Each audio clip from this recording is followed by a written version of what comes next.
to video. This is Lynn Hooper Psychic.com. I hope you've enjoyed the previous videos that you've been watching. Today we thought we'd touch on another very interesting subject. A lot of people are feeling that they're awakening spiritually. So we'd like to talk about awakening consciousness.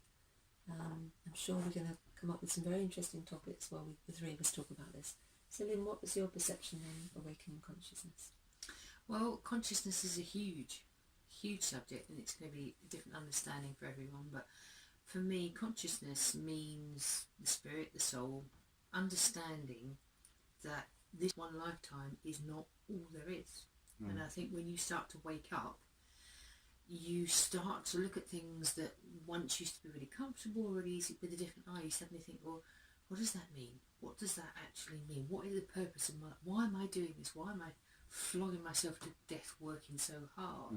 Why am I so miserable? There's got to be more. And those questions that keep coming up and up is what starts waking you up. Some people have, like the epiphany, like, like suddenly this great awakening, often through near-death experiences, or something that's happened to them, or something that they've lost someone.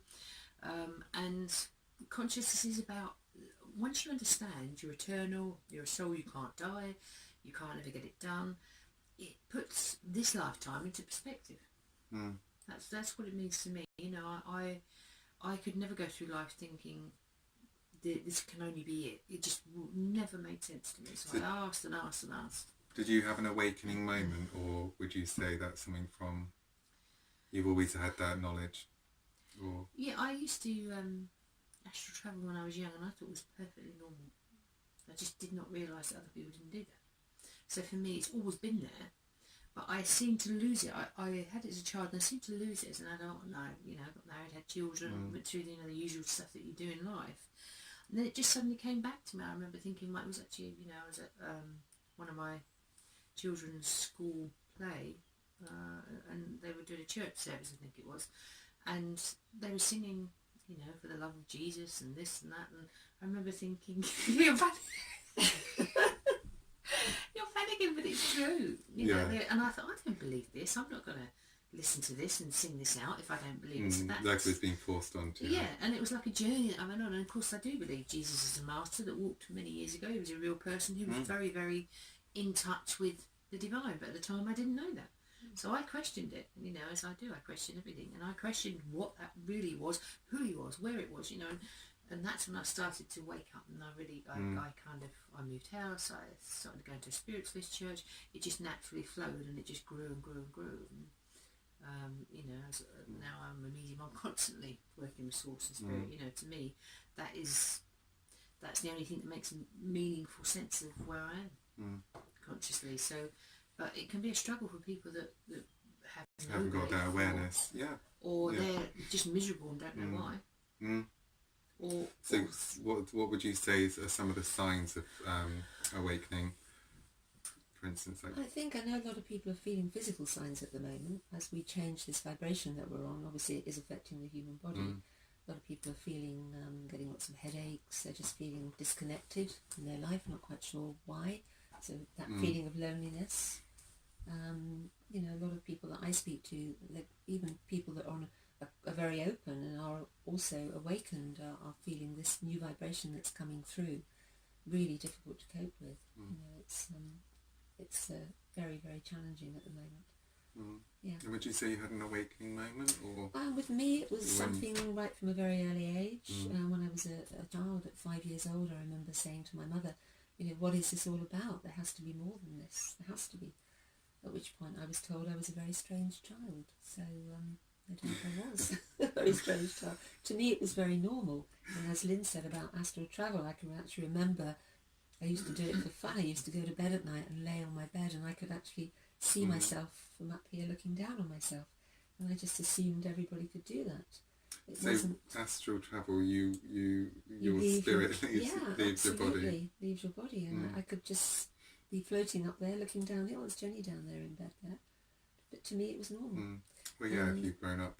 And it wasn't until I went to school and then realised I was slightly different that I then retracted a little bit because I didn't want to be different, and started to not be quite living in that sort of spiritual mode quite so much, but obviously now I'm meant to be, and now I live my life totally in that way.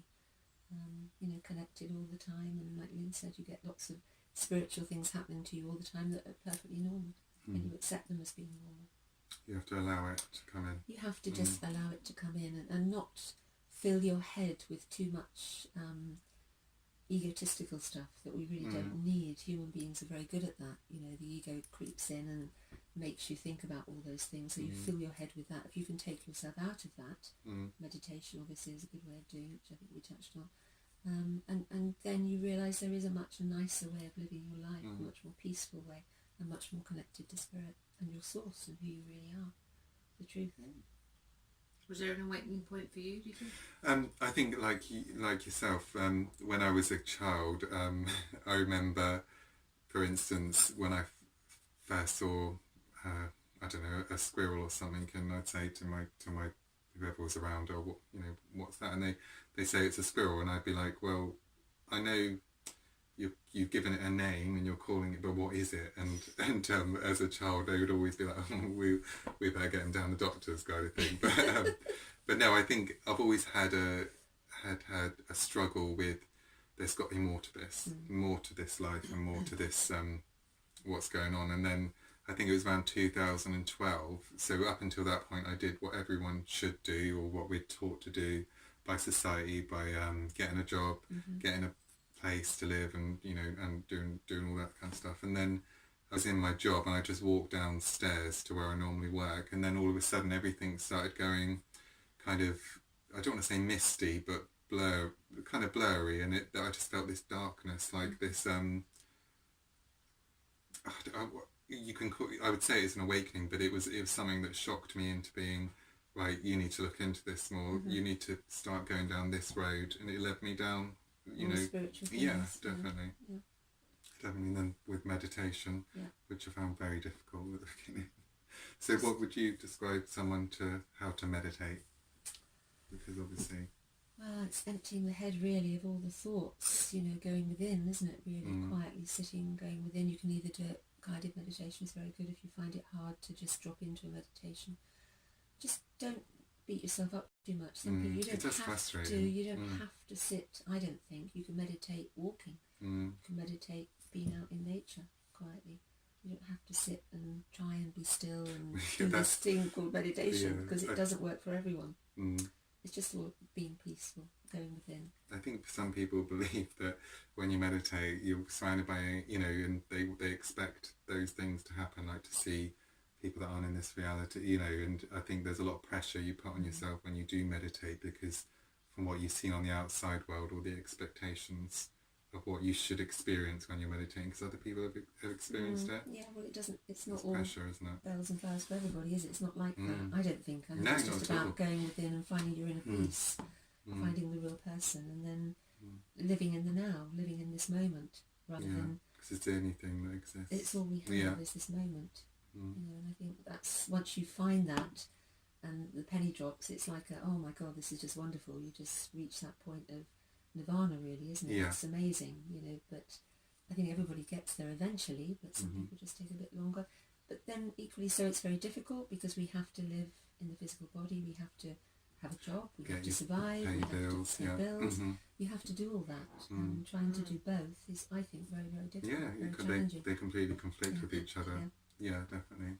So when you're seeing clients doing readings, stuff, are you coming across more so now people that are awakening, or, you know, questioning what's going on here, or has that always been quite steady through your journey? I'd say it's always been steady. I think it's the level of awareness of people, how they're waking up. I help a lot because I'm a life coach, I'm a professional counsellor. I help many, many, many people off that kind of lower spectrum, if you like, of the depression and the suicidal and stuff. I help lots of people on that point, and I see so many of them, so many people that are classed as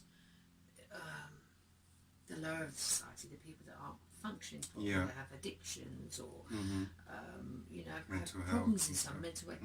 I find them to be the most sensitive of all, and they've been conditioned to block it all out and be told there's something wrong with them, and it affects them when in fact they're probably deeply spiritual, just haven't realised that they've got that connection. More but they're awake spiritual, than everyone. the energies here are harsh. They're harsh, the vibrations are harsh, you have to deal with it. And lots of people, if they don't get the support, think there's something wrong with them when there isn't. So I you know, I get that a lot, where people aren't aware how deeply spiritual and connected they are, and they've lost it because they've been bullied or told there's something wrong with them, or you know, they don't fit in, and you know, the harshness of other people that aren't awake just crushes them. So there's a lot of people struggling like that are now starting to wake up. So I'd say, you know, anyone that's certainly suffered with mental health and stuff like that, take heart that actually you're probably more spiritual than you realise. Yeah. You're just very sensitive. Look at it from a different perspective. Absolutely. I definitely say, don't always listen to everyone that's around you, and because you know everyone's got their own opinions, haven't they? So Absolutely. you could end up thinking you're crazy. The other thing I've noticed also, there's an awful lot on the media and on YouTube and books to say that with this change of vibration, that actually spirit is drawing closer, and more people are seeing angels, they're seeing more, obviously, you know, there's lots more spiritual things that ordinary, I don't mean ordinary people, but everybody is seeing more and experiencing more. So obviously with this vibration that's coming, the veil is being lifted, isn't it? And would you say that, Lynn, that we're actually seeing more spirit and experiencing it more because of this? It's more heightened. You've got more access to it, for sure. You've got more. As the vibration of the planet is raising, as more people are starting to move forward, which is evolution, if you like, it's evolution of the soul, the vibration raises, the whole becomes that much.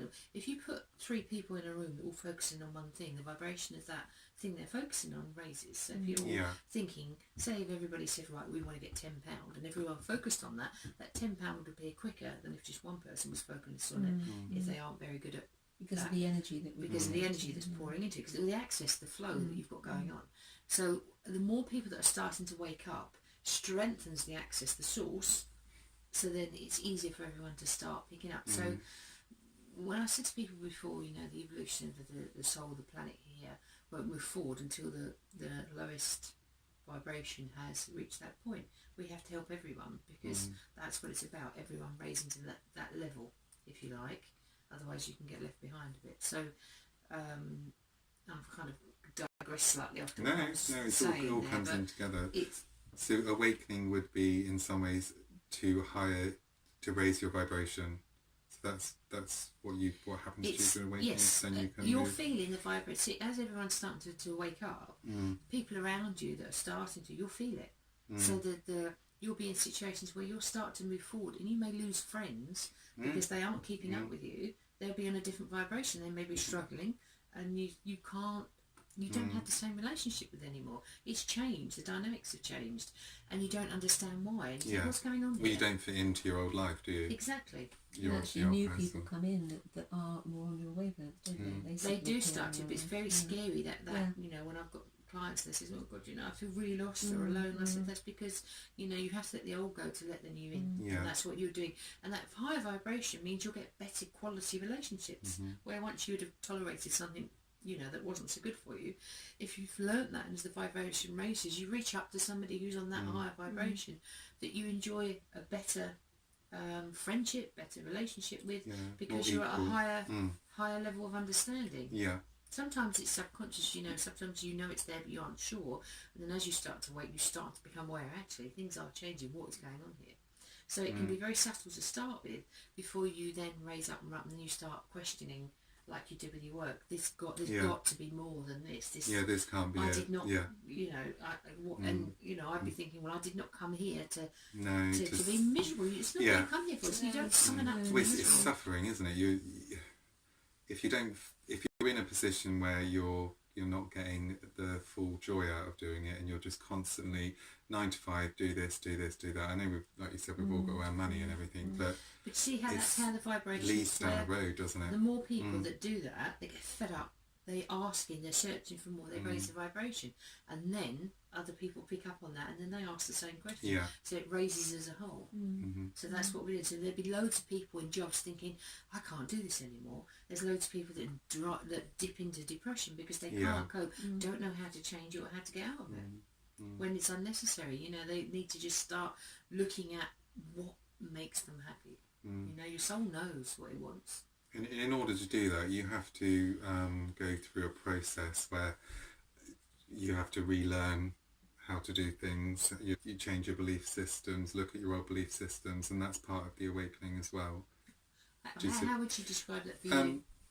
Well, say for example, if you were really affected by what people thought about you, and you lived by reacting to people, and you tried to fit into a world that maybe you didn't fit into, during your awakening process, that highlights all of those things for you, because you have to look at it and see that it doesn't serve you anymore, and you have to, you know, either forgive it or accept that's the way it is, and then let that leave your vibration in order to move up to the next. Yeah. Well, that's what happens. People that aren't matching you vibrate out of your existence. That's what happens. It can be painful. It's not all fairies and dust and no. Well, no, it's not, because if you're struggling and you need help, what you do, like I do with counselling and coaching, is you revisit some of the difficult memories and bring them up to face them and let them go. It's often, again, what we've talked about with judgment. It's often lack of understanding, but we internalise it, think there's something wrong with us, and then, you know, take a nosedive instead of saying, actually,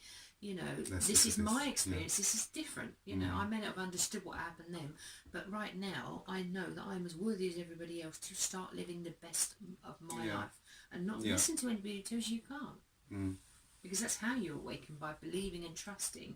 And if you trust and you start, even if it doesn't feel right, do it anyway, you know, to leave the norms or what people are telling you. Do it anyway and see what happens. Sometimes it may go wrong, but that is to it's a learning process, isn't it? The old know. That's it. Like kind of like a reprogramming. Yeah. If you want, that's another way to look at it for people. So consciousness is about how it's affecting you in every single moment of your life here.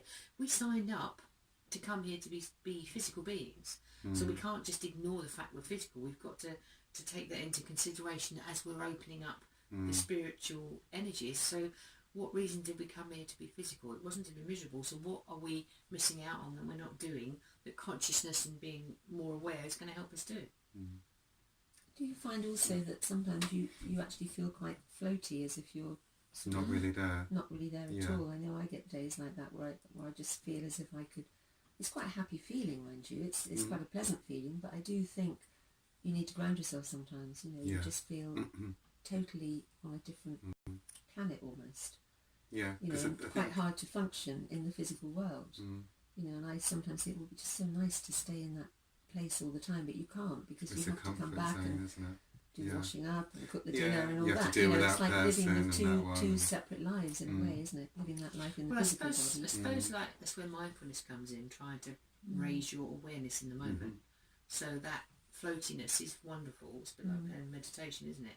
But if you can start bringing that into your daily life in small parts, then your whole life is going to start feeling a bit like a dream, which is what you want. Really. You want to be happy. You want to be happy. It's about balance, isn't it? You have to balance the material world and the spiritual world, and find that comfortable time to give both of them priorities. Well, there's lots of spiritual people out there that don't even realise they're spiritual. Yeah. You meet people and you're like, okay, so you've obviously they're helping people, and actually it's within them. Yeah. You know, and the balance is the material, because you spiritual people, I hear many spiritual people say, oh, money's not important to me, material things aren't important to me. I said, well, they are if you can't pay the bill. You know, you've got to if you're on the street, you'll soon find it important, wouldn't you? Yeah. Exactly. Well, I mean, some people don't. Some people choose to come and live that lifetime, and I'm not going to judge anyone for it. But what I'm saying is, for you, for peace of mind, you have to take the path of least resistance, which is the law of attraction, which is what makes me feel better. If I am working to, say if you're in a really miserable job and you're waking up, but you know that bill gets paid because of your work, you appreciate the fact that you are able to work, you appreciate the fact that you can pay your bill, and in that appreciation you think, what else could I do, what job would I love to do that would really make my heart sing, And from that point, you start creating. But if you start going, oh God, I hate this job, you I feel focus on miserable, that. you just get more of it. Yeah.